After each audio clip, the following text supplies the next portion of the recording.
안녕하세요. 오만사입니다. 저는 결혼을 한 지는 2년 정도 되었어요. 8개월 된 아들이 하나 있는데요. 육아휴직 중이라서 곧 있으면 회사에 다시 출근해야 할 때였어요. 제가 산후조리를 하고 어린 아들을 키우느라 집안에만 있었는데요. 하나밖에 없는 시동생의 결혼말이 오고 가는 것을 저만 까맣게 몰랐어요. 남편도 그렇고 혼자 계시는 시어머니도 그렇고 시동생도 그렇고 제게 아무 말도 해주지 않았기 때문이었어요. 제가 출산한 지 얼마 되지 않았기 때문에 모처의 식당에서 저만 빼고 예비동서와 첫 만남을 가졌다는 것밖에요. 시어머니가 남편에게도 자잘하고 시시콜콜한 이런저런 얘기는 잘 하지 않으시는 분이셨어요. 일하는데 신경만 쓰인다고요. 상견례 때도 저는 어린 아들 때문에 참석하지 않았어요. 그때도 시어머니가 그러기를 바라셨었죠. 우리 우진이가 그 젊잖은 자리에서 울면 어떡하냐? 너는 그냥 우진이만 돌보고 집에 있어라. 저는 궁금해서 가고 싶었지만 굳이 그렇게 말씀하시니까 그러겠다고 했습니다. 남편에게 들어보니 동서가 될 사람은 현직 약사라고 했어요. 시동생이 대기업의 연구원으로 재직 중이라서 서로 잘 만났다 싶었어요. 남편도 그렇고 시어머니도 그렇고 무척 마음에 든 모양이었어요. 그런 후 한 달이 지났을까요? 갑자기 시어머니가 제게 전화를 하셔서 그러셨어요. 너 내일 별일 없지? 네, 맨날 집에만 있는데 무슨 별일이 있겠어요. 왜 그러세요, 어머니? 아, 그래? 잘 되었다. 내가 내일 일찍 가서 말해주마. 그럼 내일 보자. 라고 하시고는 바로 끊으셨어요. 무슨 일이지? 무척 궁금했어도 별일이 없겠나 싶었어요. 다음날 아침에 남편이 출근을 하자마자 어디선가 전화가 와서 받았더니 그러더라고요. 네, 여기 이삿짐 센터인데요. 백오동 1101호가 맞으시죠? 네, 근데 무슨 일로 그러세요? 네, 지금 이삿짐이 출발하니까 한 40분 후에 도착할 겁니다. 네? 도착하다니 뭐가요? 거기가 이승호님 댁이 아닌가요? 맞아요. 김말수님 집에서 이사를 갑니다. 그 말에 깜짝 놀라서 제가 그 이삿짐 센터 사장님에게 그랬어요. 아니요, 저는 모르는 얘기예요. 그러니까 이삿짐을 옮기지 마세요. 아, 이거 곤란한데요. 그럼 김말수님과 통화를 하신 후 연락을 주세요.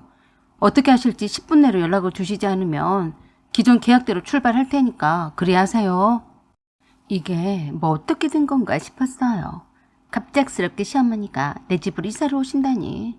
이게 어떻게 된 일인가 싶어서 시어머니께 전화를 드렸더니 나 네 집 앞이다. 문 열어라.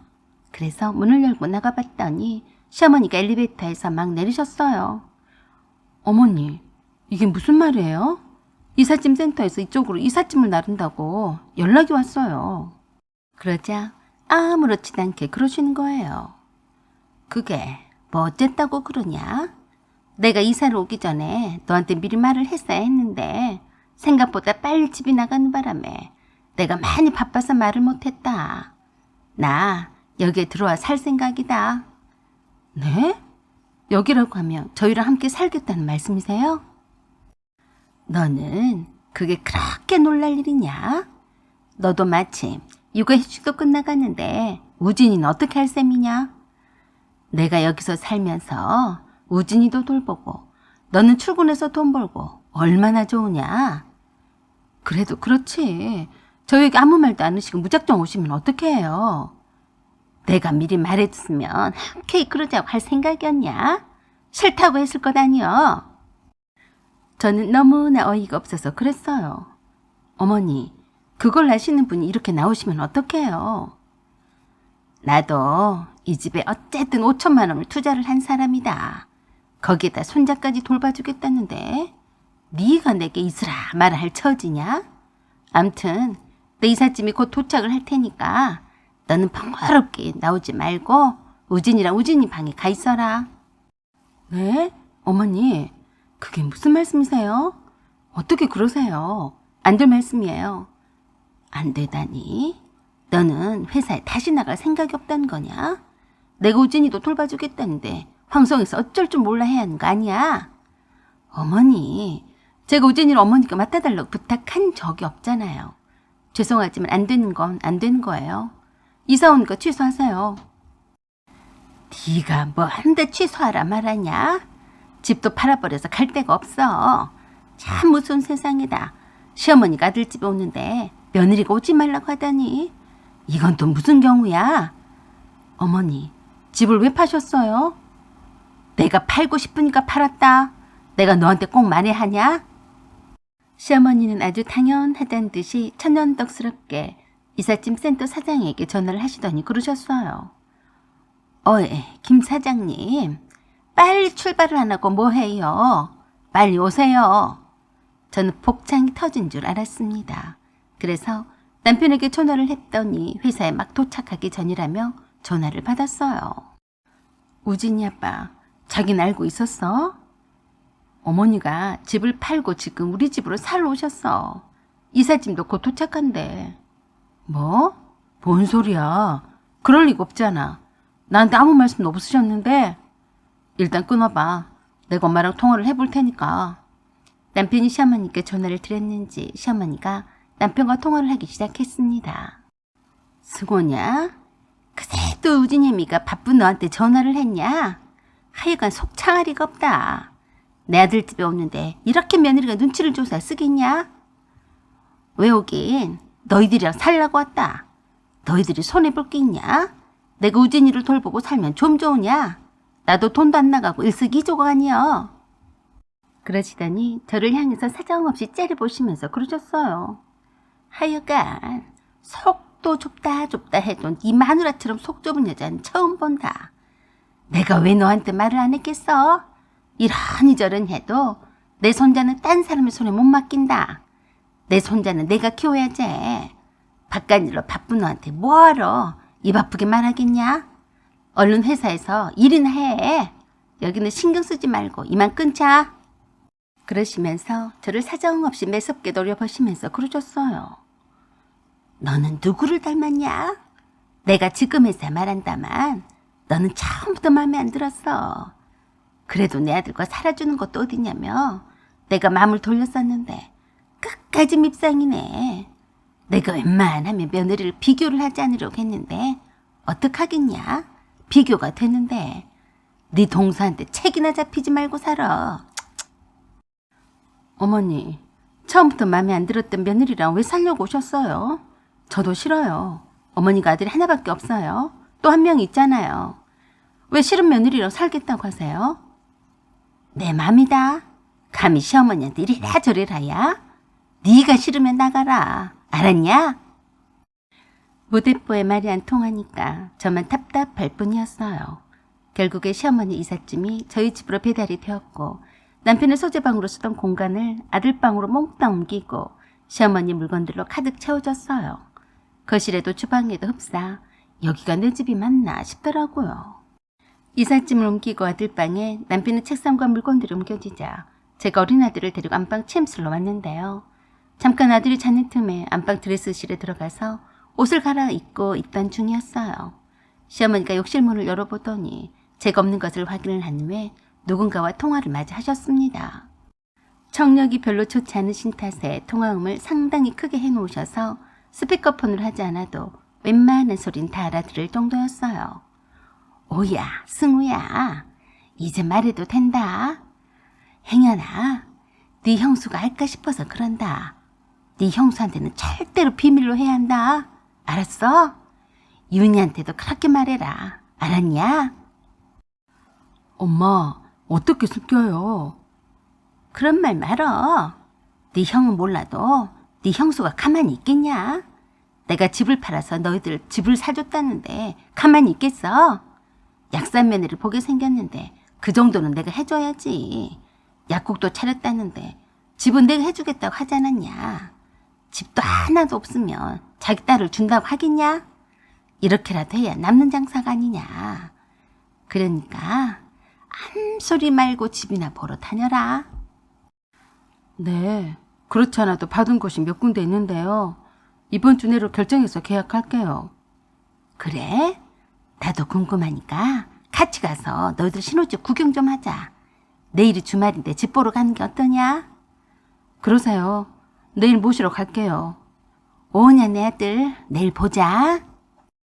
참 듣고 있자니 기가 막히더라고요.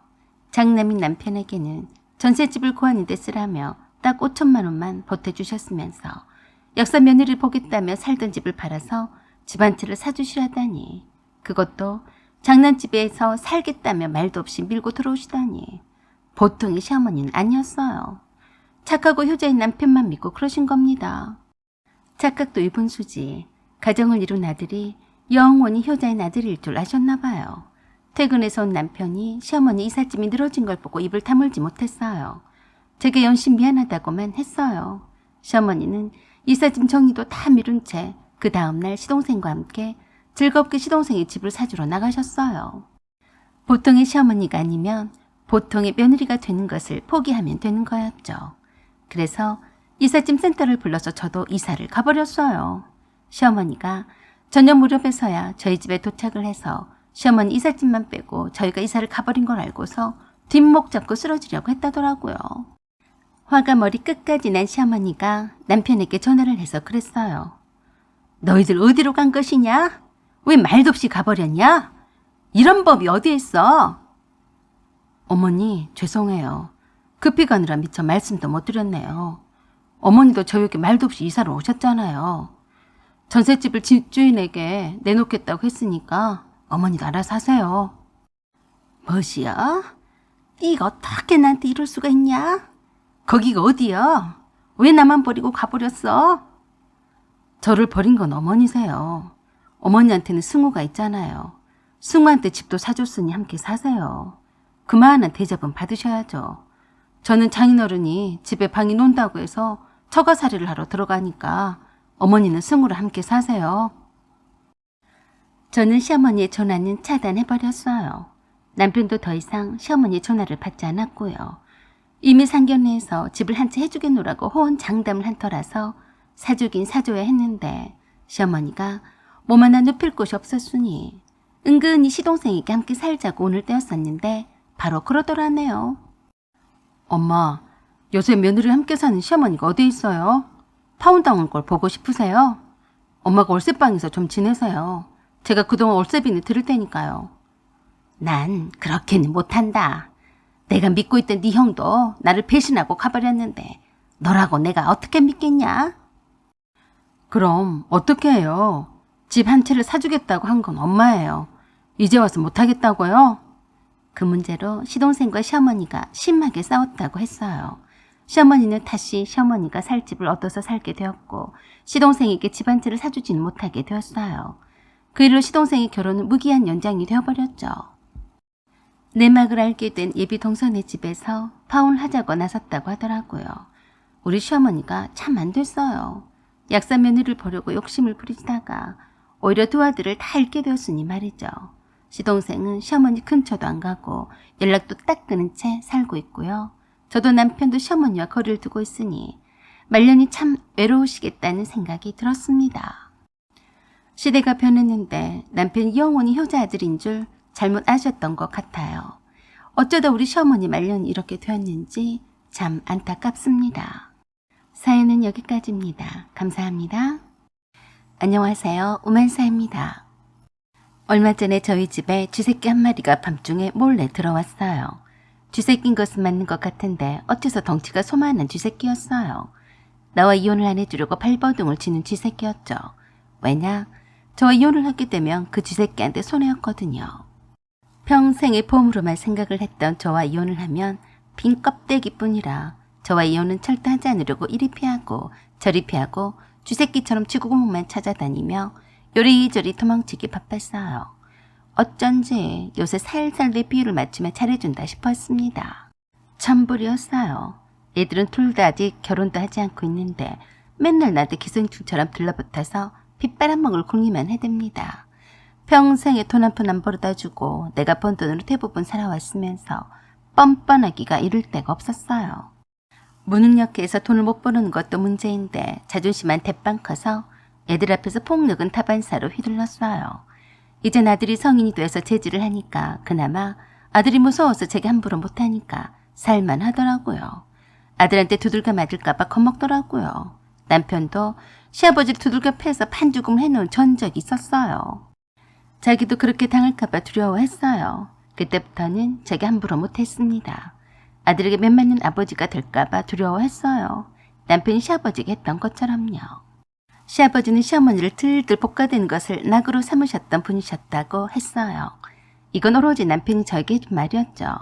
여자는 두들겨 맞아야 정신을 차린다는 시고모들의 말에 충실히 잘 따랐어요. 이건 어디까지나 남편이 내게 귀에 못이 박히게 들려줬던 얘기였으니 진입학은 할 수 없는 일이지만 남편은 그 얘기를 하면서 시아버지가 남편 앞에서 꼼짝도 못하는 것이나 시어머니가 시아버지를 구박하는 것에도 그럴만하다며 시어머니를 두둔하는 이유를 정당화했어요.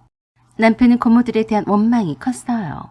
은근히 시아버지를 조정을 해서 시어머니를 괴롭히는 것을 즐겼다고 하더라고요. 설마 그랬을까 싶기도 한데 사실 인간은 악인이 너무나도 많기 때문에 신빙성이 없지 않기도 하죠. 남편이 제게 그랬었어요. 내가 참다가 그날도 엄마를 때리곤 할 일이 치길래 그만하라고 아버지한테 그랬었거든. 그러니까 엄마를 보란듯이 더 때리는 거야. 자식 교육을 어떻게 했길래 지 아비도 못 알아보고 소리를 지르냐고. 그때 마침 큰 고모가 와서 아버지 좀 말려달라고 했는데 큰 고모가 내게 뭘 했는 줄 알아? 뭘 했는데?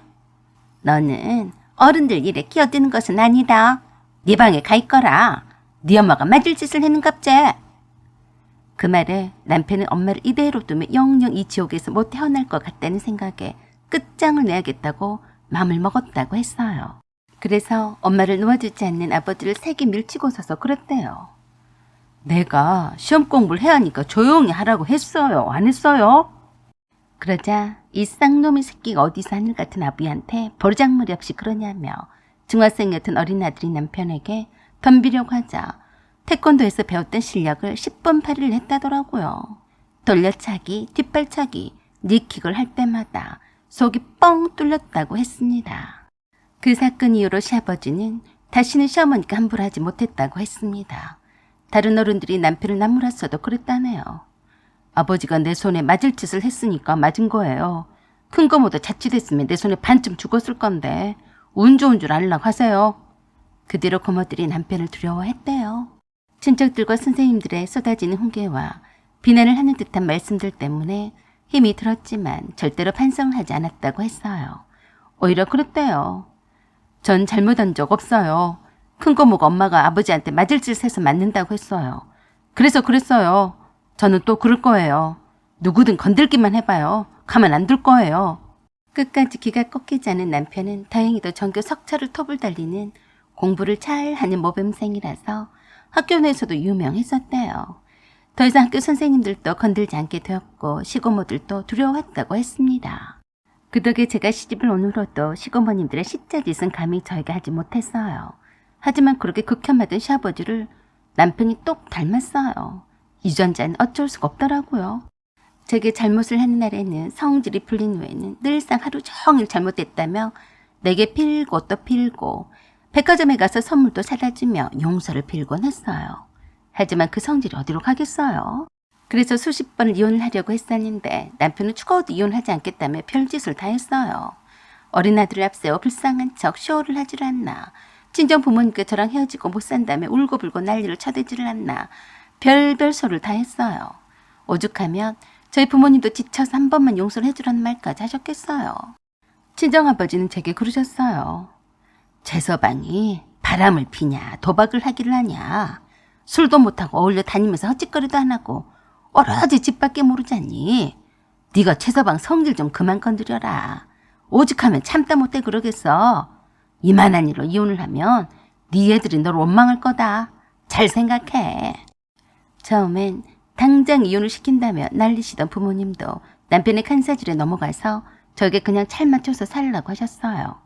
남편도 그때는 열심히 일해서 집장만도 했고 노력하는 기색이 보여서 이혼 결심도 거두곤 했었는데요. 조금 살만해지니까 허파에 바람이 들었더라고요. 쥐꺼리 많은 월급을 받고 자존심이 상해서 못해먹겠다며 회사도 때려치고 해보지도 않던 주식을 하면서 전업 투자자로 나서겠다고 했어요. 아는 선배가 짜잔하게 그 돈 받고 사냐며 염장을 질렀다나 어쨌다나 얼마나 제게 잘난 척을 해대며 사기를 쳤던지 저도 속아서 제 돈까지 맡겼는데 홀라당 다 헤쳐먹었어요. 남편 허울 좋은 전업 투자자로 자처하면서 백수 건달처럼 제가 번 돈을 의지해서 살았어요. 남편의 아들이 다 큰 뒤로는 절대로 제가 함부로 하는 일이 없었기 때문에 그 일로 더 이상 이혼을 하자는 말은 하지 않았어요. 그렇게 30년을 뼈 빠지게 일해서 드디어 은퇴를 하게 되었는데요. 좋기도 하고 기다리던 은퇴였지만 더 이상 수입이 끊기게 되자 허전함과 불안함은 이루 말할 수 없었어요. 그때 남편이 제게 그러더라고요. 네 퇴직금은 나한테 투자를 하는 게 어떠냐? 그럴 줄 알고 은행에다 묶어놨다. 미쳤냐? 은행에다 돈을 갖다 바치는 바보 천치가 어디 있냐? 그 돈 빼서 나한테 넘겨. 너야말로 미쳤냐? 그동안 내 돈으로 잘 먹고 살았으니까 이젠 네가 나한테 생활비를 내놔야지. 내가 그 조그만한 돈으로 이번에만 3천만 원을 벌었어. 그런데 안 됐다. 은행에다 좋은 일을 시키는 너한테 내가 돈을 왜 주겠냐? 그래? 이제껏 내 돈으로 먹고 살았으면서 생활비를 한 푼도 안 내놓겠다 이거냐? 그러자 아주 얼척이 없는 말을 했어요. 넌 이제 주식 전문가가 다 되었어. 이제 저금할 만하니까 내가 돈이 있어도 너한테 줄 것은 하나도 없다. 그러니까 나한테 기대지 말고 네 먹을 거 네가 벌어먹든지 네 퇴직금으로 살아. 네가 네 퇴직금을 나한테 주면 그때 생활비를 줄게. 어때? 완전히 나쁜 사람이었어요. 뭐? 나한테 받아먹을 땐 언제고 이젠 얻어먹을 게 없으니까 각자가 알아서 잘 살자 이 말이냐? 그래. 하다못해 마트 알바라도 해. 아니면 식당에 가서 서빙이라도 하던가. 못할 게 뭐가 있냐? 이젠 서로 각자가 알아서 살아. 대신에 공과금은 내가 낼 테니까. 그 말 진심이냐? 진심이고 말고 제발 좀 그러자. 명절 때 네 엄마랑 아버지한테 내가 드렸던 용돈은? 이제 내가 드릴게. 장모님만 네가 챙겨. 각자 부모님 챙기자. 그래서 제가 남편에게 마지막으로 그랬어요. 너는 천하의 못된 시발 새끼다. 네가 벼락 맞는 꼴은 이 두 눈으로 꼭 지켜볼 거다. 그때쯤에 시아버지가 돌아가셔서 시어머님은 혼자 사시게 되었는데요. 시댁으로 시어머니를 모시고 산다며 도망갔어요. 제게 돈 주기 싫어서 도망을 갔던 거죠. 아직 애들은 자리도 다 잡지 않았는데 알아서 살려며 돈을 다 싸들고 집을 나갔어요. 사실 저는 속으로 쾌재를 불렀어요. 남편의 그 제안이 저에겐 더 이득이었거든요. 남편은 돈에 대해서는 잘 몰라요. 살림을 하는데 생활비가 얼마나 드는지도 모르는데요. 반면에 저는 시댁 행사에는 가지 않아도 되는 핑곗거리가 생겼어요. 땡전 한 푼 안 쓰기로 맘먹었거든요. 그 돈이 얼만데요. 제사도 패스, 명절 때도 패스, 보기 싫은 신우의 시어머니도 안 보니까 새로운 세상이 열리더라고요. 오히려 쌓여만 가는 것은 제 은행 잔고였어요.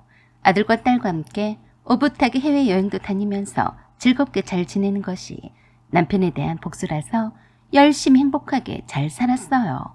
그러기를 3년이었는데 쥐새끼처럼 밤에 몰래 들어온 겁니다. 조금은 예상했어요. 주식과 코인에 투자를 했던 것이 하루아침에 폭망을 해서 쪽박을 찼다고 들었으니까요. 어쩐지 그 며칠 전에 저를 간을 보려고 신우이가 저를 찾아오곤 했어요. 언니, 오빠랑 이렇게 남남처럼 지낼 거예요? 그건 오빠가 그러자고 한 건데요. 이혼을 하자고 하면 할 텐데. 내가 가만히 보니까 오빠도 언니가 아니면 다른 여자한테는 관심도 없어요. 다시 합치는 게 어때요? 왜 그래요? 오빠가 알거지가 된 것 같으니까 나보고 잘 먹여 살려라 이 말이에요? 흠칫 놀라면서 그러더라고요. 그래도 애들 아빠잖아요. 그래도 오빠는 언니밖에 없어요. 다른 여자도 안 만났어요.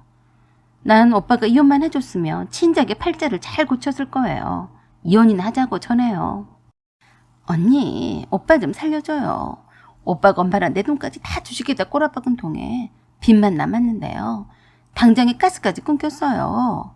언니가 일단 밀린 가스비라도 대주면 안 돼요? 내가 언니한테 가서 부탁해보라고 했는데도 낯짝이 없어서 말 못하겠다고 해서 대신 온 거예요. 나랑 무슨 상관이야? 웃기고 자빠졌네, 무지리 같은 것들. 아가씨, 사람 맞아요? 일 없어요. 나한테 돈 주기 싫어서 돈 싸들고 나간 사람을 내가 뭐가 아쉬워서 빚까지 진 거지를 받아줘요. 당장 꺼져요. 아마도 보다 못한 시누이와 시어머니가 남편에게 혼수를 둔 게 아닌가 싶었어요. 모른 척 철판 딱 깔고 밀고 들어가라고요. 한 이불을 덮고 자면 일정이 그리워서라도 못 이긴 척 받아줄 거라고요. 수준 낮은 것들이었어요. 택도 없었죠. 혹시라도 그런 쥐새끼가 들어올까봐 대비를 해두었죠. 울타리가 낮은 집 담을 위해서 진돗개 한 마리를 데려다 키웠거든요. 남편은 그걸 몰랐어요. 못 모르고 슬그머니 담을 넘어 들어오려다가 거실에 있다가 뛰쳐나간 우리 똘똘이에게 목이 물렸어요. 천재견인 우리 똘똘이가 침입자를 그냥 놔둘 리가 없었어요. 한번 물면 확실히 제압을 할 때까지 놔두진 않으니까요. 영맹한 우리 똘똘이가 갑자기 기습적으로 목을 물었으니 소리도 못 지르고 발버둥만 쳐댔나 보더라고요. 저와 우리 애들은 한참 동안 꿈나라 있었으니 알 턱이 있나요. 결국엔 진이 다 빠져서 쓰러지게 되자 똘똘이가 지저대는 통에 알게 되었어요. 119를 불러서 병원으로 가게 되었는데요. 다행히도 죽지는 않는다고 하더라고요. 그런 남편의 귀 속에다 제가 속삭였어요. 너 다시는 또 올 생각하지 마라. 진돗개 한 마리를 더 입양할 거거든. 그 말에 놀라서 동공이 사정없이 흔들거렸어요. 그 뒤로는 남편이 오지 않았어요. 그런 후로 제가 남편이 퇴원할 때까지 병원 한 번도 오지 않자 이혼을 해줬어요. 남편은 시어머니가 살던 집을 팔아서 빚을 어느 정도 갚고 저와 애들과 함께 살던 집은 애들 눈치가 있어서 그런지 차마 어쩌지 못하고 저에게 넘겼어요. 지금은 애들과 여행을 다니면서 세상 행복하게 잘 지내고 있습니다. 혹시 몰라서 진돗개 한 마리를 더 입양을 했고요. 사연은 여기까지입니다. 감사합니다. 안녕하세요. 오만사입니다. 제게는 친구 같지 않은 친구가 한 명 있었어요. 아주 자기밖에 모르는 이기적인 친구였죠. 그랬으니 친구라고 생각을 해본 적은 없었어요. 그는 온통 관심사가 자기 중심이라서 친구들도 필요에 의해서만 만날 뿐 따로 마음을 주지는 않았어요. 오로지 가족 중심이었죠. 학교와 집 밖에 모르던 친구였어요. 그래도 저와 함께 어울렸던 친구들이 그렇게나 사회성이 떨어지는 그 친구를 소외시키지는 않았고 오히려 챙겨주기까지 했어요. 그냥 저희 멤버들 속에 살짝 끼워준 것뿐이었어요. 그리고 있는 그대로 그 친구를 받아들였습니다. 그때만 해도 그 친구가 친구들 사이에 끼지도 못하고 겉도는 것이 짠해 보였거든요. 가정교육을 엄청 잘 받은 탓인지 부모님 하지 말라는 것은 절대 안 했어요. 부모님의 말이라면 하늘처럼 떠받들었던 친구라서 늘 친구들 사이 모임에는 빠지곤 했어도 그러려니 했던 친구였어요. 지극히 모범생이었지만 공부에는 별 취미가 없었는지 리포트나 과제물을 제출할 때에는 거저 얻어가려고 했어요. 엄청 소심한 데다가 눈치를 잘 보는 타입이라서 저희 주변 친구들이 그 친구를 잘 챙겨줬어요. 시험 기간에는 함께 모여서 도서관에서 공부를 한 적이 없었고 늘 집에 가서 혼자서만 열심히 공부했어요. 우리끼리 그룹 스터디를 하면서 요약 정리한 예상 기출문제를 손쉽게 가져가면서도 정작 자기 강의 필기 노트는 갖은 핑계를 대대서 빌려주지 않던 애였어요. 처음에는 그 친구와 가까이 지내지 않아서 몰랐었는데 단짝처럼 멋모르고 친하게 지내던 친구가 질려서 그 친구와 멀어지게 되었어요. 그러자 친구들 사이에서 주도적인 위치에 있던 내게 엄청 달라붙어서 떨어지지 않았었죠. 같은 과의 동기 친구라서 그렇게 저렇게 학교 내에서 함께 다니곤 했습니다. 그때도 저는 그 친구 참 답답한 성격 탓에 별로 좋아하던 친구는 아니었지만 늘 제 주변에서 서성거려도 제가 그나마 잘 챙겨줬던 애였어요. 그 친구의 이름은 선이었어요. 박선이. 그 친구는 결혼식과 동시에 더 이상 저와 친구들이 필요가 없어졌다는 듯이 연락을 끊었어요. 저도 친하게 지낸 친구가 아니라서 연락을 하고 지낼 일이 없었죠. 동창회도 나오지 않던 친구였고 더군다나 현모양처가 꿈이라던 친구라서 집에서 살림을 잘하고 사나보다 했습니다. 저도 직장 생활을 하면서 애들 낳고 키우느라 정신이 없는 나날들을 보냈었죠. 그런 후 10여 년이 지났는데 친구 중에 한 친구와 서로 연락이 되어서 만나게 되었어요. 선유가 결혼을 한 후로 10여 년 만이라 어떻게 변했는지 참 궁금했어요. 다른 친구들과는 자주 만나지 않아도 연락은 서로 주고받아서 근황은 알고 있었거든요. 선유는 놀랍도록 많이 달라져 있었어요. 전업주부로 있다더니 완전 아줌마가 다 되어 있더라고요. 선유만 전업주부였고 다른 친구들은 모두 다 직장에 다니고 있었어요. 그래도 나름 신경을 써서 나왔더라고요. 클래식 샤넬백에다 옷도 잘 갖춰 입고 나온 것 같은데 너무 촌스러웠어요. 오랜만에 만난 거라서 서로 텐션이 장난이 아니었어요. 선이야, 진짜 우리 것만이다. 웬일이냐? 네가 다 얼굴을 보여주고 해가 서쪽에서 뜨겠다. 응, 반갑다. 나도 이젠 한 번씩 바깥바람 좀 쐬려고 그런다. 어째 너희들은 그대로다? 친구들은 모두 다 선이가 하는 다른 말은 믿어도 한 번씩 바깥바람을 쐬겠다는 말은 안 믿었어요. 선이야, 너 집에만 있지 말고 한 번씩 부르면 나와. 동창회 모임에도 너만 안 나왔어. 집에만 있으면 안 답답하니? 무슨 소리? 답답하긴 내가 왜 답답해? 난 너희들이 더 불쌍해 보여. 어? 그게 무슨 소리야? 그러면서 나를 한번 쭉 훑어보더니 그러더라고요. 연수야, 넌 어째 아가씨 같다? 네가 지금 몇 살인데 아가씨처럼 하고 다니니? 응? 내가 아가씨 같아 보여? 그럴 리가. 그러지 말고 자기 나이대 맞춰서 살아. 나는 나이 든 티를 안 내려고 억지로 젊은 사람처럼 하고 다니는 거 보면 참 안 돼 보이더라. 자연스럽게 나이가 드는 걸 받아들이는 게 더 좋지 않니? 오랜만에 만난 선이는 옛날과는 다르게 왠지 자신감에 차이는 거침이 없는 말투였어요. 우리가 뭐 얼마나 나이가 들었다고 그러니. 남들이 들으면 한 40대나 50대나 된 줄 알겠다. 난 오히려 노안이란 소리를 듣고 살아. 아가씨처럼 하고 다니는 것이 아니라 네가 너무 정장 차림이라 그런 거야. 그 샤넬백 비싼 데 선물 받았니? 아, 이거 남편이 사줬어. 우리 남편 돈 잘 벌잖아. 애들 키우느라 고생한다고 사준 거야. 나 밖에 몰라. 그러자 다른 친구가 부러워하면서 그랬어요. 좋겠네. 우리 신랑은 돈을 벌어다 줘도 애들 키우는 거는 당연하게 생각하는데 넌 복 받았다 라고 하자 또 그러더라고요. 그러게 네 신랑은 안 그러니? 여자가 애들을 잘 키우고 살림을 잘하는 것만큼 더 큰일이 어디 있어. 이것만 사준 게 아니야. 에르메스도 사줬는데 다음에 너희들 만날 때 메고 올게. 이젠 자주 보자. 유난히도 당당하고 말수도 많아진 선유의 말에 다들 놀라서 한마디씩 했어요. 그러니까 더 신이 났는지 계속해서 쫑알댔어요. 너희들 직장에 다닌다고 고생이 많다. 안쓰럽기까지 해. 그리고 대단해. 어떻게 직장을 다니면서 집안일도 하고 애들도 키우고 시댁 식구들 챙기랴. 남편도 챙기고 하니? 어휴, 난 죽어도 못해. 내 몸이 한 10개쯤 되면 몰라도 어떻게 그렇게 하니? 너희들이 참 대단하다. 안 그래? 뭐 이게 욕인지 칭찬인지 자기 자랑인지 헷갈리게 말을 잘 하더라고요. 그래도 오랜만에 만난 친구라서 이런 말도 하는구나 싶어서 다들 기분 나빠하지 않고 그랬어요. 대단하긴 뭐가 대단해. 나도 선이 너처럼 남편 돈으로 집에서 살림만 했으면 소원이 없겠다.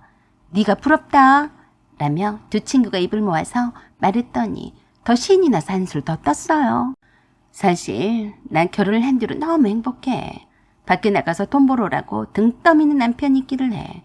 집에서 놀기만 한다고 눈치를 주는 시부모님 계시길 하니. 우리 아버님은 애들만 잘 키우면 된다고 하셨어. 그거 돈 몇 푼이나 벌려고 그러냐면서 자식 농사를 못하면 말짱 헛것이라고 하시다니. 그리고 우리 시어머니는 치매라서 정신 오락가락해. 나한테 시험씨 노릇은 못하시지. 그러면서 친정 부모님의 재산이 하도 많아서 그 돈을 탐을 내느라 시댁 식구들이 아무도 자기를 건드리지 못한다고 자랑을 했어요. 나 있잖아. 우리 아버지가 그동안 속을 하나도 안 썩이고 말 잘 듣고 잘 자라줬다고 강남에 아파트를 2채나 사주셨잖니. 그랬더니 우리 남편 친구들도 장가를 잘 갔다고 부러워서 난리더래. 어머, 진짜야? 너희 아버지가 부자라고는 했어도 강남에 아파트를 2채나 사줄 정도로 부자였어? 그래. 그러니 내가 돈 몇 푼을 벌려고 애들 냅두고 밖에 나가서 일하고 싶겠니? 그냥 우리 애들은 둘 다 영어 유치원을 보냈는데 유학도 보낼까 고려 중이야. 엄청 돈 좀 있다고 자랑질을 해댔어요. 그러더니 가만히 듣고만 있던 내게 그랬어요. 너는 어떠니? 살림하면서 육아도 하면서 회사 다니는 게 힘들지 않니? 뭐 힘들어도 어쩌니. 너처럼 부자인 부모도 없고 역시 돈 잘 버는 남편을 둔 것도 아닌데 내가 벌어야지. 어머, 어떡하니? 힘들겠다. 학교 다닐 땐 그렇게 너를 쫓아다니던 남자들도 많았는데 그중에 능력 있는 남자를 만났어야지. 그러면서 감히 제 어깨를 두드려주면서 안타깝다는 듯이 그랬어요. 여자는 얼굴도 이쁘고 인기가 많아도 다 소용없더라. 남편 하나만 잘 만나면 끝이야. 널 봐. 내가 언제 너처럼 남자애들한테 인기가 있어봤니? 그래도 남편 하나는 잘 만나서 팔자가 폈잖아. 능력 있는 남자 한 명이 10남자가 안 부러운 거야. 안 그래? 이게 뭘 믿고 선을 살짝 넘어가고 있는지 꼴값 떨고 있더라고요. 그래? 전하고는 다르게 자신감이 넘치는 너를 보니까 나쁘지는 않네. 신랑도 잘해주나 봐. 행복하다니 참 보기 좋다. 내 신랑? 말이라고 하니? 이번에도 내 아들이 반에서 1등을 했어.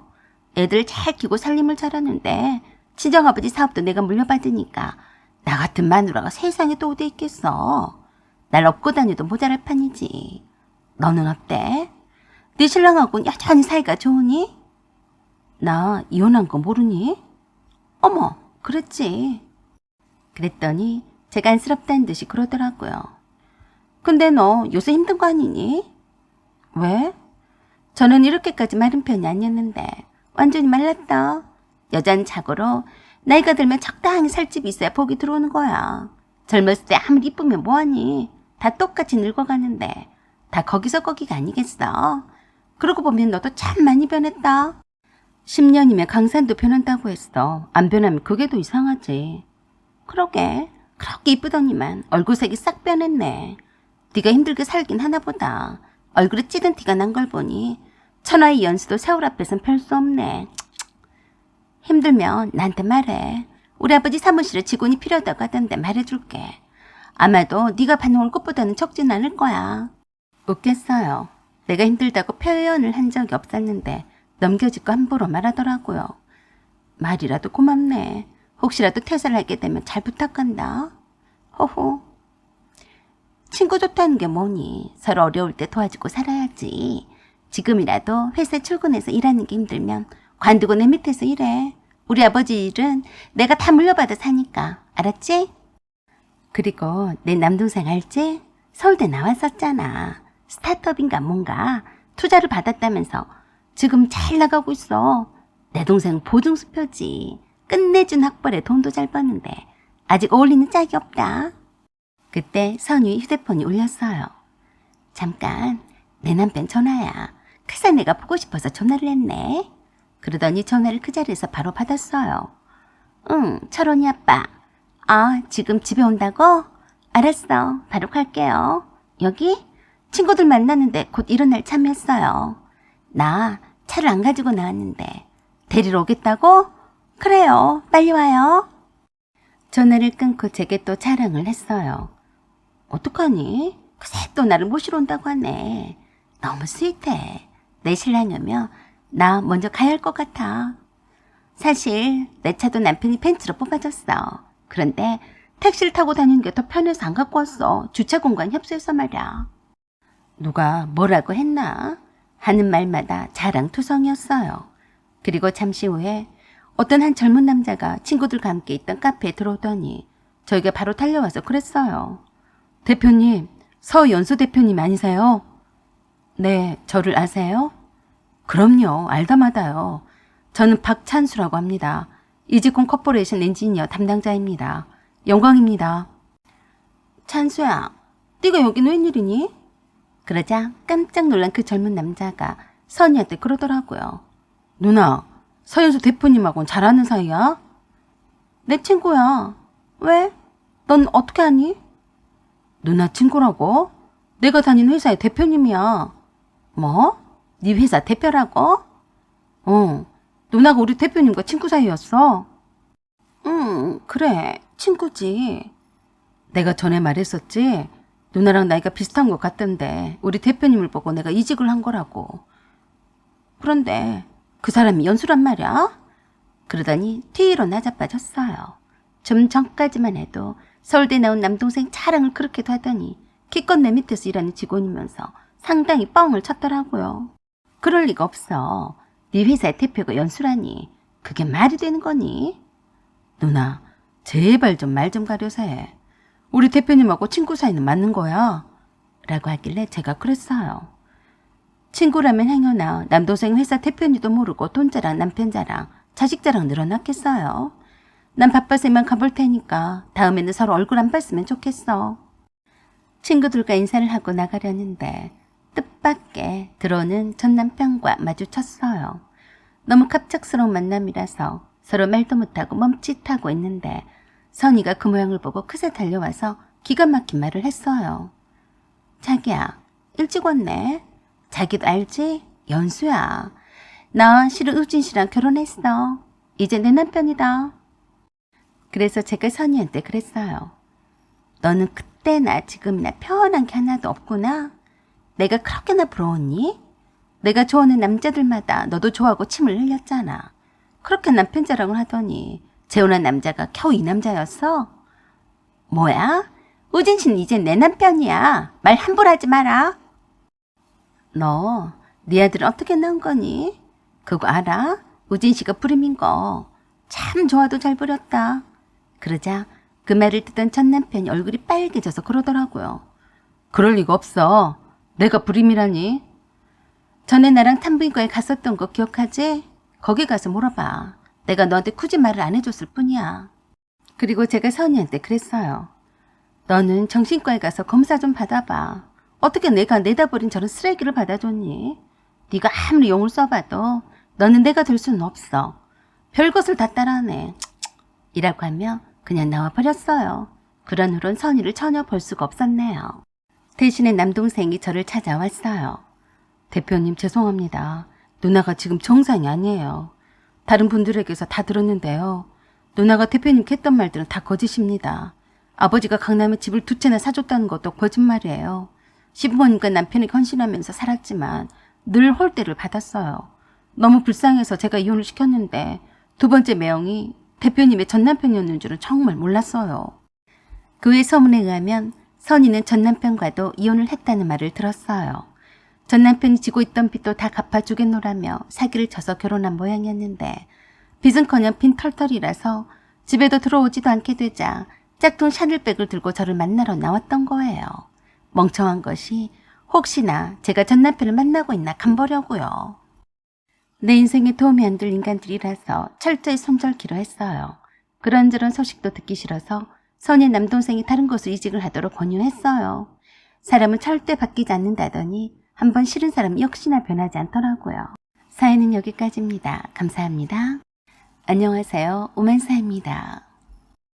지금은 돌아가시고 안 계시지만 친정엄마가 돌아가시기 수년 전의 일이었어요. 지금도 그때를 생각을 하면 치가 떨립니다. 가급적 기억을 떨쳐버리려고 하네요. 그런데 시어머니가 아프다는 소식이 전해져 오네요. 남편이 저에게 사정사정을 합니다. 시어머니 곁에 있어줄 사람이 없다나요?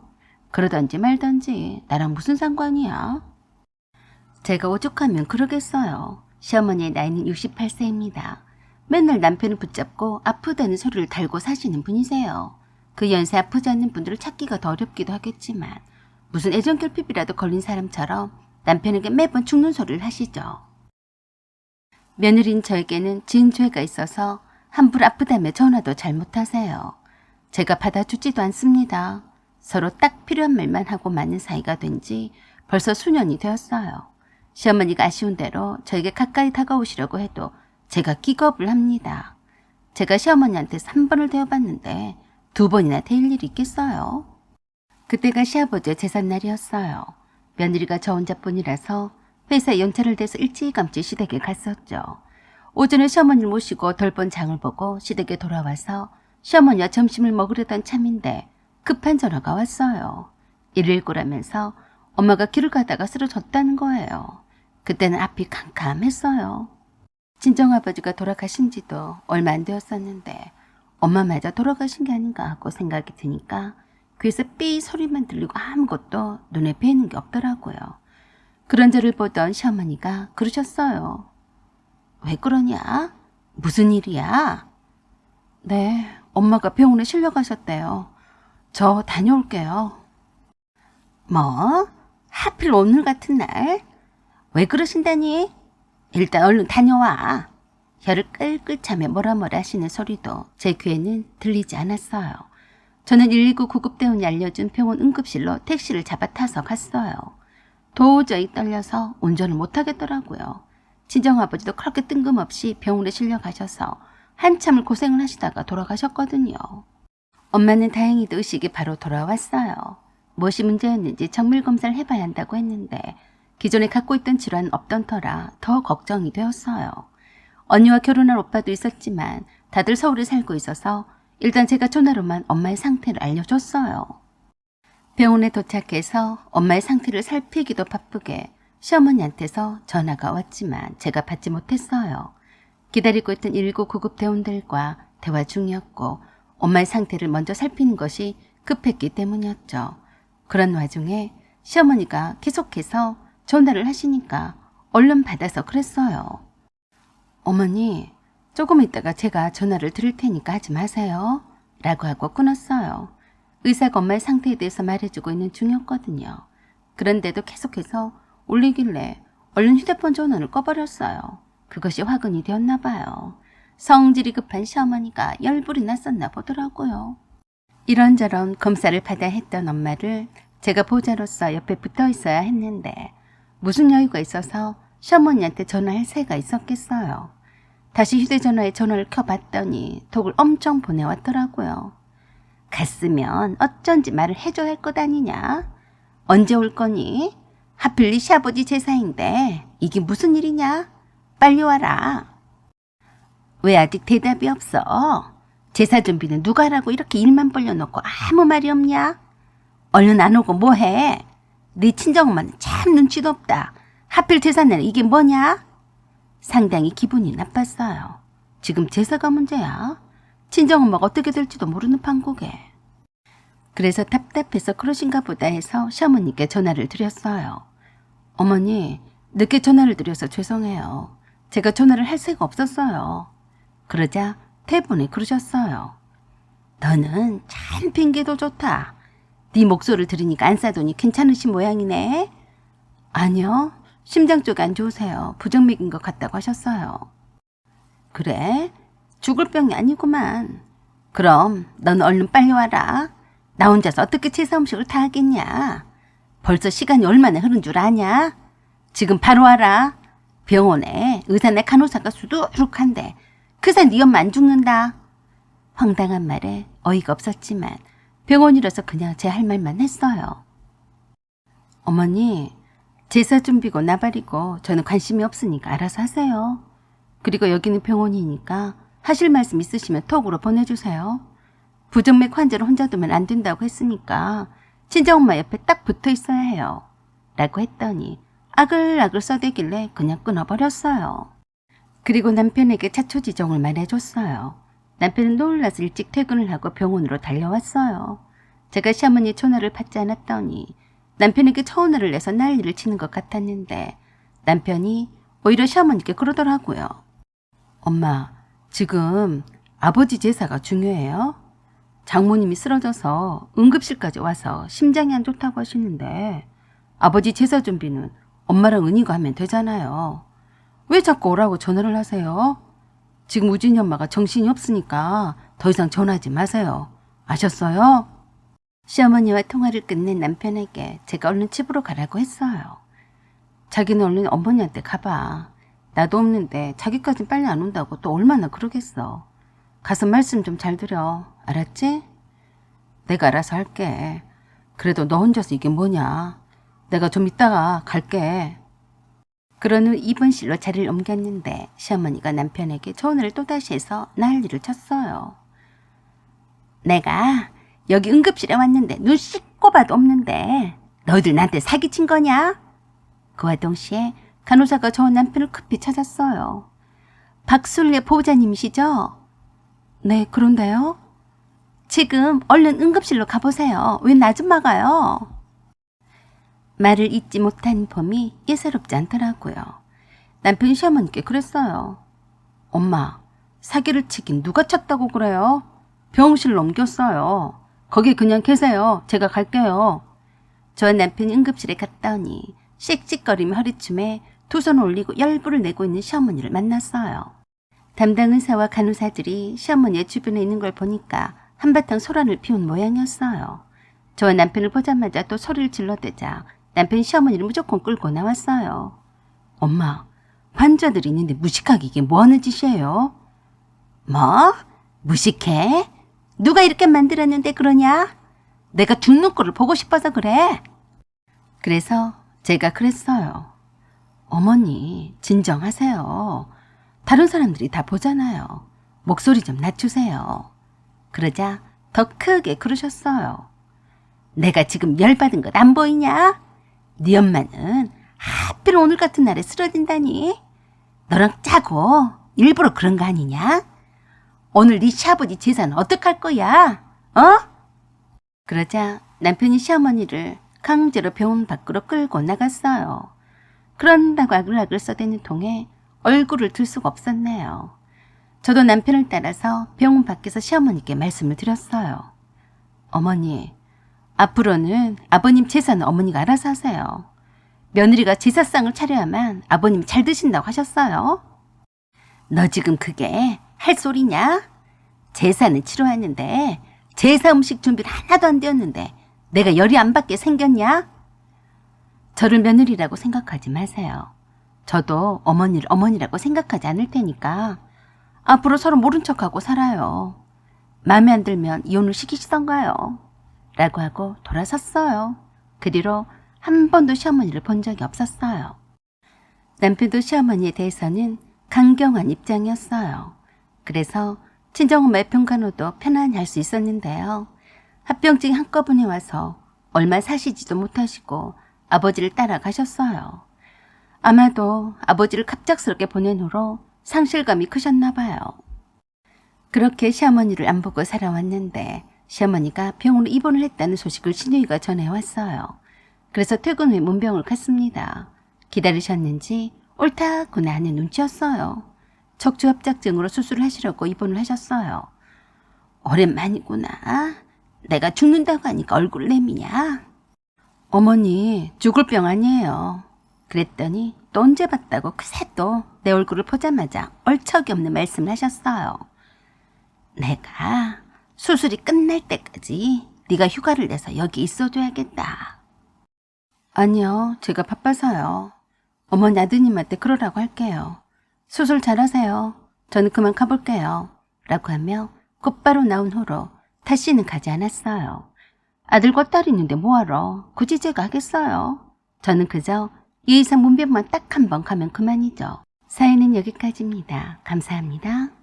안녕하세요. 우만사입니다. 제가 결혼하기 전에는 주변에서 이쁘다는 소리는 꽤 듣고 살았어요. 원래 어렸을 때부터 포동포동한 편이라서 요즘 서울하는 마른 체형과는 좀 거리가 멀긴 했어도 꾸준한 다이어트 덕으로 뚱뚱하다는 소리는 듣지는 않았어요. 그런 덕에 결혼 전에는 꽤 대시하는 남자들이 많았습니다. 사실 제 입으로 말하기가 좀 그렇긴 해도 사실은 사실이니까요. 어딜 가도 제가 눈에 확 띄는 미모였어요.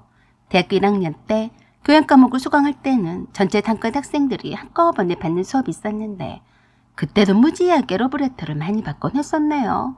심지어 제 앞자리를 맡아준 밉잖은 남학생 때문에 제 친구들도 덩달아 편했었죠. 그때만 해도 저의 거만함은 하늘을 찌를 정도였어요. 아주 남자들 알기를 우습게 알았으니까요. 항상 남자애들이 내 앞에서 잘 보이려고 빌빌거리는 모습들이 웃겨서 그랬어요. 선배 언니들이 저를 미팅에 끼워넣으려고 안간힘을 쓰곤 했어도 별 흥미를 못 느낄 정도였어요. 제가 도서관에서 잠시 복도로 친구와 대화 좀 하려고 나오면 다들 저를 지켜보고 있었던 남학생들이 줄을 이었어요. 그랬으니 제가 웃어주는 날에는 감당을 못하기 때문에 항상 거만한 모습과 차가운 인상을 주어야만 함부로 퇴시를 못했죠. 제가 원래 그런 성격은 아닌데요. 방어기적인 자세를 취하다 보니 본의 아니게 그렇게 되더라고요. 생각을 해보세요. 제가 실실 잘 웃어주고 쉬워 보이면 남자들이 얼마나 쉽게 다가오겠냐고요. 그렇지 않아도 선배 남들의 무지한 관심도 버거운데 말입니다. 오죽했으면 제가 학교 후문에 있던 카페에서 친구들과 만나고 있으면 어떻게 알았는지 선배 언니들 오빠들이 그새 알고 찾아오곤 했어요. 저도 모르는 사이에 저에 대한 동선 파악을 다 하고 있다니 참 꺼림칙하고 싫었습니다. 그런 탓에 얼음공주란 별명이 아닌 별명까지 받곤 했는데요. 저에 대한 오해를 많이 하곤 했어요. 군대에서 최대한 복학생이었던 선배 오빠들이 감히 후배인 저에게 무서워서 말도 못 붙이겠다는 소리에 선배 언니들한테 혼날 때도 있었어요. 또 어떤 분들은 댓글로 뻥 치시네 하시며 구라를 어지간히 치라고 하실 겁니다. 제 자랑을 많이 늘어나서 재수없다고 하실 거예요. 이렇게 늘어놓게 된 이유가 다 있습니다. 그렇게 거만하고 차가운 이미지였던 제가 어떻게 콩깍지가 씌었는지 첫 직장에서 만난 인기남이었던 남편과 결혼을 해버렸어요. 생긴 것은 별것이 없었어도 사람이 평판도 좋고 능력이 있어 보여서 꽤 괜찮아 보였어요. 남편도 저를 보자마자 제게 반해서 다른 여자들의 태시도 마다한 채 저에게만 직진했어요. 그 저돌적인 자세가 무척이나 마음에 들었었죠. 인생 그거 별거 있나 싶었어요. 내게 대시하는 사자들도 많았지만 일단 인간적으로 끌리지 않아서 다 마다해서 다들 제가 호강에 처쳤다고 그랬었죠. 아버지가 중견기업의 회장이라며 돈 자랑을 하며 언제 봤다고 만난 지 3일 만에 결혼을 하자며 덤비던 남자도 있었고 의대를 다니면 다인가? 나를 놓칠까봐 공부가 집중이 안 된다며 자기 엄마를 끌고 와서 우리 집에서 진을 치던 남자도 있었어요. 다 어이가 없고 철딱서니가 없어서 아이고 내 팔자야 했었죠. 그랬던 제가 아주 수수하다 못해 기존에 만났던 남자들의 스펙에 반도 미치지 못했던 남편과 결혼에는 주위 친구들이 두 손 두 발 들고 반대를 했어요. 너 미쳤니? 네가 뭐가 부족해서 이따위 남자랑 결혼을 해? 너 좋다는 남자지 넘치고 넘치는데 하필 왜 그래? 라며 다들 황당해했어요. 사실 많은 사람들이 저에 대해선 잘 알려고 하지 않았어요. 겉으로 봐서는 내성적이고 여성스럽기만 하지만 실질적인 내면은 외형적입니다. 저의 외모만 보고 판단한 사람들의 대부분은 어떻게든 저를 다른 남자들한테 뺏기지 않고 선점을 해서 저를 꼭꼭 가둬두려는 것 같았어요. 정말 신기하게도 저를 만난 대부분의 스펙이 좋은 남자들은 하나같이 짝기는 만난 지 3일 만에 아니면 한 달 안에 결혼을 하자고 덤볐으니까요. 저는 그때 무척이나 어렸고 세상을 더 자유롭게 활기를 치며 살고 싶었는데 결혼을 하게 되면 집안에 묶여서 꼼짝없이 창살 없는 감옥행이라고 생각을 해서 무척 두려웠어요. 그들은 하나같이 재력과 능력을 과시하면서 늘 그랬어요. 집에서 내 조만 잘하면 됩니다. 내 옆에만 있어주고 내 아이들만 잘 키우면 바랄 게 없습니다. 그들은 내가 어떤 유형의 사람인지에 대해서는 관심도 없었고 그저 외모로만 풍겨져 나오는 제 이미지에 자기네들의 이상형을 때려 맞추는 꼴이었어요. 그게 말이 좋지 사람을 질리게 하더라고요. 하지만 남편은 달랐어요. 여자도 사회생활을 적극적으로 해야지. 같이 벌어서 같이 성장하고 집도 사고 그런 맛에 사는 거 아닌가요? 혼자 벌어서 못 사는 세상인데 여자가 집에만 있으면 되겠어요? 그건 낭비예요. 저는 그 말이 어찌나 좋게 들리던지 지금 생각을 해보면 제가 미친 거죠. 제가 스스로 이쁘다는 자랑을 이렇게나 장황하게 늘어놓게 될 줄이야. 왜 그러겠어요? 지금은 그 옛날에 좋았던 시절을 그리워할 만큼 역변을 해서 그런 거예요. 내 입으로 말하지 않으면 또 누가 말해주겠나요? 저도 이렇게 될 줄 몰랐는데 참 씁쓸하기만 합니다. 남편과는 행복한 연애를 1년 정도를 한 후에 결혼을 했어요. 다들 뜯어말리는 결혼이었지만 남편과 대화가 잘 통해서 늘 행복했으니까 어쩌겠어요. 지금은 많이 후회하지만 말입니다. 그런 거 잠깐인데 평생 갈 줄 알았으니 제가 멍청했어요. 결혼 후에 바로 임신이 되었는데 15kg 이상이나 쪄버렸어요. 태교를 한답시고 좋은 것은 다 찾아서 마음껏 먹었더니 바로 확 찌더라고요. 출산 후에 빼면 된다고 생각하며 긴장을 하지 않았는데 웬걸 빠지지 않았어요. 제 아이가 3개월이 될 무렵에 친구들이 놀러 왔어요. 친구들이 워낙에 저와 남편과의 결혼을 반대를 했었기 때문에 남편이 친구들을 별로 좋아하는 편은 아니었지만 그래도 잘 보이려고 애를 쓰기는 했어요. 그중에 한 친구가 있었는데 키도 170cm에 말라 빠진 몸매 모델 같은 애가 한 명이 왔어요. 그 친구는 남편이 한 번도 못 보던 친구였어요. 제가 남편과 사귈 때나 결혼을 할 때도 미국에 유학을 갔었던 친구라서 잠깐 귀국한 사이에 저를 만나러 왔던 겁니다. 이름은 정채연이었어요. 외국물을 마시고 온 애라서 그런지 다른 친구들과는 남달랐어요. 옷을 입는 것도 그렇고 말하는 것도 그렇고 사람을 끄는 묘한 매력이 있는 애였죠. 당연지사 오랜만에 만난 채연이만은 할 말이 너무나 많았고 모두의 관심사였어요. 남편도 마찬가지였죠. 처음 보는 제 친구라서 그러려니 했습니다. 그 친구가 저를 처음 보더니 했던 말은 현서야, 너 왜 이렇게 살이 쪘어? 몰라보겠어. 아직 부기가 안 빠진 거야? 라고 했어요. 그에 반해 채연이는 쇼펜 제롱 부츠를 멋지게 신고 녹색의 명품 크로스백을 두르고 나타났는데 정말 모델 같았어요. 다들 나머지 친구들도 이쁘다고 그랬었는데 아마도 사람이 보는 눈은 비슷했나 봐요. 그때 남편도 채연이가 이뻐 보였겠죠. 이쁜 거 좋아하는 남편이 채연이를 보고 반했었나 봅니다. 나쁜 새끼. 그렇게 가벼운 자식인 줄 어찌 알았겠어요. 어쩐지 채연이를 보던 남편이 나머지 친구들이 가던 목소리와는 딴판으로 아주 매너 있게 대하더라고요. 말만 들었지 처음 보는 친구라서 그런가 보다 했는데 웰컴 드링크를 채연이에게 갖다 줘야 한다며 저를 주방으로 불러서 뭘 가져다 주면 되겠냐며 설레발을 떨더라고요. 나머지 친구들도 눈이 있는데 모르겠어요. 채연이가 저에게 산후조리를 잘한 것이 맞냐며 몸에 부기가 왜 하나도 안 빠졌냐며 난리길래 남편 새끼가 그러더라고요. 산후조리를 얼마나 했는데요. 한약도 벌써 2번이나 지어 먹었어요. 부기가 빠지는 약이라고 해서 비싸게 지어서 먹였는데 이 모양이에요. 전에도 살찐 돼지 같은 적이 있었는데 그때는 그래도 봐줄만 했는데 이젠 도저히 못 봐주겠어요. 그 말에 제 친구들의 인상이 팍 일그러졌어요. 친구 중 하나가 그랬어요. 무슨 말을 그렇게 해요? 이러니까 남자들도 얘기를 나봐야 해. 태준씨, 그 말 취소하시죠. 현서가 전에 돼지 같은 적은 한 번도 없었어요. 그러자 남편이 손을 휘저으며 그랬어요. 아휴, 웃자고 한 소리죠. 우리 현서는 그냥 돼지가 아니라 저한테는 꽃돼지죠. 이쁜 돼지라고요. 반어법 몰라요? 라고 껄껄거리고 웃자 친구들도 마지못해 웃어 넘겼어요. 그래도 친구들과 저는 속은 부글거렸었죠. 분위기상 좋게 좋게 넘어가자고 했어요. 그랬더니 남편이 한술 더 뜨더라고요. 자기야, 채연 씨가 목이 마른가 봐. 냉장고에 사둔 파인애플 있지? 그거 탄산에 갈아서 주스를 해와. 채연 씨 좀 드리게. 그래서 제가 그랬어요. 너는 내 친구들과 얘기하는 거 안 보이냐? 네가 해와. 응, 알았어. 라고 하며 딱 채연이 것만 파인애플 주스 한 잔만 해왔어요. 채연이만 입이냐? 한 김에 내 것도 해와. 네 것은 네가 해다 먹어. 자꾸 움직여 살이 빠질 거 아니냐? 채연 씨를 봐라.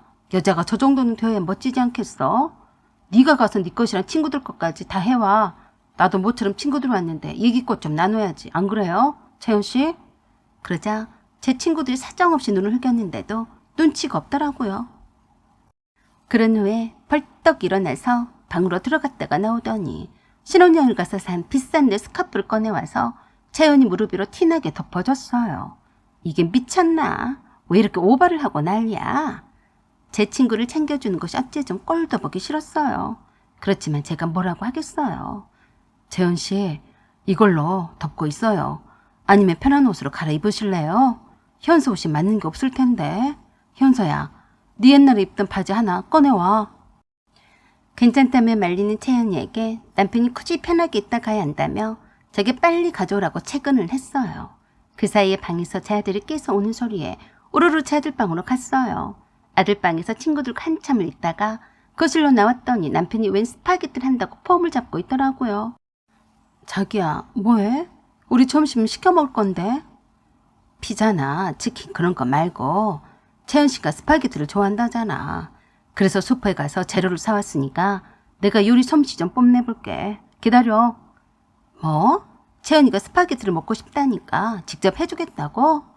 채연아, 우리 신랑이 네가 이쁜가 보다. 나한테 해주지도 않는 스파게티를 너한테 해주다니. 그러자 친구들이 아들방에서 나와서 남편이 주방에서 스파게티를 하는 모습을 구경한다고 주방 식탁에 둘러 앉았어요. 저는 아들을 도로 잠을 채우고 있었는데요. 주방에서 남편이랑 친구들이 하는 대화가 조금씩 다 들렸어요. 친구들이 주방에서 있는 폼 없는 폼을 다 들고 있는 남편에게 그랬어요. 원래도 서인이한테도 이렇게 뭘 잘해줘요? 아니요. 내가 안 해줘도 잘 먹어요. 그러니까 저렇게 돼지가 다 됐죠. 해줄 필요가 없어요. 그만 먹으라고 할 판에 해주기는요. 우리 채연 씨처럼 날씬하다면야. 내가 맨날 해주죠. 내가 속았죠. 저렇게 돼지가 될 줄 어찌 알았겠어요. 남편이 킥킥거리며 떠들어대자 채연이가 그랬어요.